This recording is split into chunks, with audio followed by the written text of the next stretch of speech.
دالبندین سے ہمارے bureau chief Shabbir Ahmad Mengal کی رپورٹ کے مطابق قائد اعظم گیمز اسلام آباد میں سردار آصا خان تائیکوانڈو کلب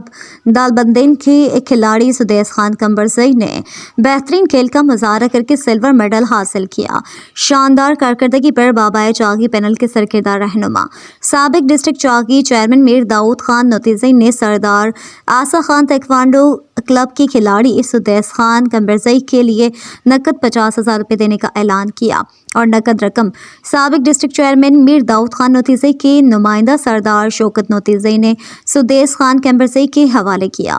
سابق ڈسٹرکٹ چیئرمین میر داؤد خان نوتیزئی نے تائیکوانڈو کے نوجوان کھلاڑی سدیس خان کمبرزئی کو بہترین کھیل پیش کرنے اور سلور میڈل جیتنے پر مبارکباد پیش کرتے ہوئے کہا کہ نوجوان کھلاڑی نے قائد اعظم گیمز اسلام آباد میں سلور میڈل جیت کر ضلع چاغی اور پورے بلوچستان کا نام روشن کیا۔ تائیکوانڈو کے کھلاڑی سدیس خان کمبرزئی کی کارکردگی نے پورے علاقے کا سر فخر سے بلند کیا۔ امید کرتے ہیں کہ نوجوان کھلاڑی اسی طرح اپنی صلاحیتوں کو برقرار لا کر علاقے کا نام روشن کریں گے۔